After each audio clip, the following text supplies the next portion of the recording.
নমস্কার, আমি প্রমীলা রান্নাঘরে তোমাদের সবাইকে স্বাগত। আজকে আমি ডিমের ঝোলের একটা নতুন ধরনের রেসিপি তোমাদের সঙ্গে শেয়ার করব। খুব ঝটপট অল্প সময় থাকলে কিন্তু এই রেসিপিটা তোমরা অনায়াসে বানিয়ে নিতে পারবে, খুব সুন্দর খেতে। আর এই ডিমের রেসিপিটা কিন্তু আজকে আলু দিয়ে ঝোল বানিয়ে দেখাবো, আর একদমই ঘরোয়া মশলায়। আশা করি তোমাদের রেসিপিটা পছন্দ হবে। পছন্দ হলে অবশ্যই লাইক শেয়ার করবে, আর আমার চ্যানেলে নতুন হয়ে থাকলে সাবস্ক্রাইব করতে ভুলবে না। তো চলো পুরো ভিডিওটা দেখতে থাকো, আমি কিভাবে বানাচ্ছি আর কত কম সময় লাগছে তোমরা দেখতেই পারবে। ভিডিওটা কিন্তু স্কিপ করবে না। চলো দেরি না করে শুরু করে দিই আজকের আমার ডিমের ঝোলের রেসিপি। এই ডিমের ঝোলটা বানানোর জন্য কিন্তু প্রথমেই আমাকে ডিম আর আলুগুলোকে আগে থেকে সেদ্ধ করে নিতে হবে। তো কিভাবে সেদ্ধ করব কত কম সময়ের মধ্যে, সেটাও কিন্তু তোমাদেরকে আজকে দেখাবো। তাই বলছি ভিডিওটা একদমই স্কিপ করবে না, শুরু থেকে শেষ পর্যন্ত কিন্তু দেখার চেষ্টা করবে। আজকে আমি রান্না করব 6টা ডিম। ডিমগুলো ধুয়ে পরিষ্কার করে নিয়েছি, তোমরা দেখতেই পাচ্ছ। এখন এই ডিমগুলো একটা ক্যারি ব্যাগের মধ্যে কিন্তু আমি নিয়ে নিচ্ছি। তো প্রত্যেকটা ডিম আলতো হাতে কিন্তু ক্যারির মধ্যে ভরতে হবে। দেখো সব ডিমগুলো কিন্তু আমি ক্যারির মধ্যে নিয়ে নিলাম। এবার কিন্তু ডিমের মধ্যে দিতে হবে জল, যাতে করে খুব ভালো মতো সেদ্ধ হয়ে যায়। জলটা কিন্তু একদম ডিমগুলো যাতে ডুবে থাকে সেরকম আন্দাজে জলটা দিয়ে দেবে। তো জল দিয়ে দিয়েছি, এবার মুখটা খুব ভালো করে বন্ধ করে দেব। আর আমি কিন্তু ভাতের মধ্যে ডিমটা সেদ্ধ করব, আলুও দেব। তো আলু কিন্তু আমি 3টে মতো ভালো করে ধুয়ে নিয়েছি, খোসা সহকারে সেদ্ধ করে নেব। তো চলো ডিম আর আলু ভাতের মধ্যে এখন দিয়ে দিই। এবার ঢাকা খুলে নিচ্ছি, আমি আগেই চাল ধুয়ে দিয়েছি। ভাতটা কিন্তু ফুটতে শুরু করে দিয়েছে। প্রথমে আলু দিয়ে দিচ্ছি, আলুগুলো দিয়ে দিয়েছি। এবার আলুগুলো দেওয়ার পরে একটু ভালো করে নেড়ে দিচ্ছি। এবার কিন্তু আলতো হাতে ডিমটা দিয়ে দেব। ডিম দিয়ে ঢাকা দিয়ে সেদ্ধ হওয়ার অপেক্ষা করতে হবে। দেখো ডিমটা দিয়ে দিলাম, এবার ঢাকা দিয়ে দিচ্ছি। ভাত হওয়ার আগে কিন্তু ডিম হয়ে যায়, তাই ডিমটা আগে সেদ্ধ হলে উঠিয়ে নেবে। এখন দেখো ডিমটা হয়ে গেছে, আমি কিন্তু উঠিয়ে নিলাম। এবার এই ডিমটাকে সম্পূর্ণ ঠান্ডা করে খোসা ছাড়িয়ে নেব। ঠান্ডা হয়ে গেছে, প্যাকেট থেকে কিন্তু আমি খুলে বের করে ধুয়ে খোসা ছাড়িয়ে নেব। খুব সুন্দরভাবে ডিম কিন্তু সেদ্ধ হয়ে গেছে। আমি একটু ঠোকা মেরে হাতের তালু দিয়ে ঘষে নিলাম, এতে করে খুব সহজেই ডিমের খোসা কিন্তু ছেড়ে যায়। আর ভাতের মধ্যে কিন্তু একদম অল্প সময়ে ডিম সেদ্ধ হয়ে যায়। তোমরা হয়তো অনেকেই জানো না, অনেকে হয়তো জানো। তো এইভাবে হাতে কম সময় থাকলে কিন্তু তোমরা দিয়ে দিতে পারো। তো যাই হোক, প্রত্যেকটা ডিমের খোসা ছিলে নিয়েছি আর পরিষ্কার করে ধুয়ে নিয়েছি। এবার আমি ডিমগুলোকে কিন্তু ছুরি দিয়ে একটু করে কেটে নেব, এতে করে লবণ মশলা সবকিছু ঢুকবে, ডিমটা খেতে ভালো লাগবে।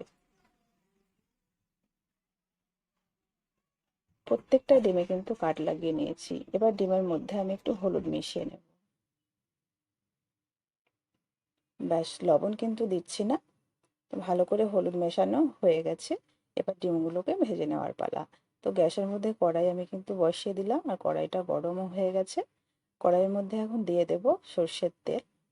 তেলটা খুব ভালো করে গরম করে নেব। গ্যাসের ফ্লেমটাকে মিডিয়ামে রেখে ডিমটাকে ভেজে নেব, যাতে করে পুড়ে না যায়, আবার বেশি করেও যেন ভাজা না হয়। খুব চিমড়ে করে ডিম ভাজবে না, খেতে কিন্তু ভালো লাগে না।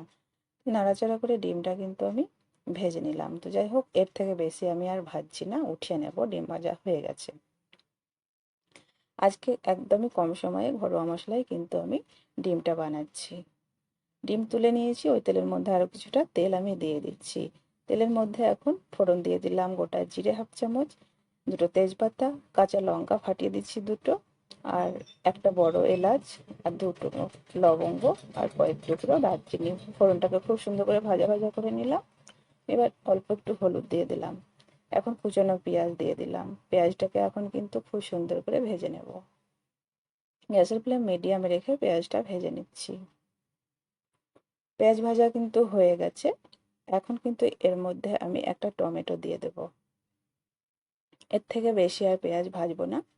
টমেটোটা দিয়ে দিচ্ছি, টমেটোর মধ্যে দিয়ে দিচ্ছি লবণ আর হলুদ। একদম ঝোলের জন্য আন্দাজ করে লবণ দিয়ে দিলাম, যদি কম মনে হয় পরে আবার দেবো। অল্প একটু জল দিয়ে টমেটোটাকে একটু ভাজা ভাজা করে নিচ্ছি। জলটা দিলাম এই কারণে হলুদটা পুড়বে না। তো টমেটোটা মিশিয়ে নিয়েছি। এবার আমি একটা মশলা বেটে নিয়েছি। মশলার মধ্যে আছে আদা, রসুন, শুকনো লঙ্কা ঝালের জন্য, আর জিরে। ঝালটা নিজেদের মতো করে নিয়েছি। অল্প জল দিয়ে মশলাটাকে 2-3 মিনিট ভালো করে কষিয়ে নেব। মশলা যত করে ভালোভাবে কষানো হবে ততই কিন্তু রান্নার স্বাদ বেরোবে। ঝালের জন্য তো শুকনো লঙ্কা বেটে নিয়েছি, কালারের জন্য অল্প একটু কাশ্মীরি লঙ্কার গুঁড়ো আমি দিলাম, না দিলেও এটা চলবে। তো যাই হোক, মশলাটাকে এখন দেখো আবারও মিশিয়ে নিচ্ছি। মেশানো হয়ে গেছে। আমি এখন সেদ্ধ আলুর খোসা ছাড়িয়ে নিয়েছি আর হাত দিয়ে এভাবে ভেঙে দিচ্ছি। সব আলুগুলো ভেঙে দিলাম। এখন আলু আর মশলা একসঙ্গে খুব ভালো করে মিশিয়ে নেব। মেশানো হয়ে গেছে, ঢাকা দিয়ে 1 মিনিটের জন্য স্লো আঁচে রাখবো। ঠিক 1 মিনিট পর ঢাকাটা খুলে নিলাম। আর টমেটোগুলো গলে গেছে আর অনেকটাই জল বেরিয়েছে, দেখতে পাচ্ছ। এই জলটা কিন্তু নাড়াচাড়া করে শুকিয়ে নেব, ঢাকা দেব না, গ্যাসের ফ্লেম বাড়িয়ে দিয়েই শুকিয়ে নেব। এই অবস্থায় আমি ভেজে রাখা ডিমটা এর মধ্যে দিয়ে দিচ্ছি। ডিম দিয়ে এখন কিন্তু শুকনো শুকনো করে কষে নেব। ডিমের মধ্যে কিন্তু এর মধ্যে এখনই মশলাও ঢুকবে, ভালো লাগবে। তো খুব সুন্দর করে ডিম দিয়ে শুকনো শুকনো করে আমি কষিয়ে নিলাম। দেখতে পাচ্ছ তোমরা কিন্তু শুকনো শুকনো হয়ে গেছে, জলটা একদম টেনে গেছে। এখন ঝোলের জন্য দিয়ে দেবো জল। তো আমি যেহেতু ঝোলটা একটু বেশি করব, তাই জলের পরিমাণটা একটু বেশি দেব। তোমরা ঘন করতে চাইলে জলের পরিমাণটা কম দেবে। তো একটু বেশি পরিমাণে জলটা দিয়ে দিচ্ছি। জল দিয়ে খুব ভালো করে একটু নাড়াচাড়া করে দেব। তো খুব ভালো করে দেখো মিশিয়ে নিলাম। এবার কিন্তু ঢাকা দেওয়ার আগে আমি আরো একটা জিনিস দিচ্ছি, গরম মশলার গুঁড়োটা এখনই দিয়ে দেব। গরম মশলার গুঁড়োটা দেওয়ার পরে আমি স্লো আছে 2 মিনিট ফুটিয়ে কিন্তু গ্যাসটা অফ করে দেব।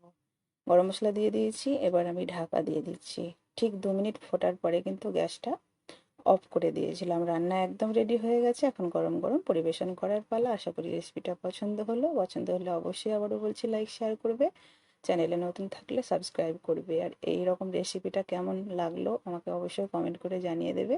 বাড়িতে অবশ্যই বানাবে, হাতে কম সময় থাকলে কিন্তু দুর্দান্ত স্বাদের রেসিপি।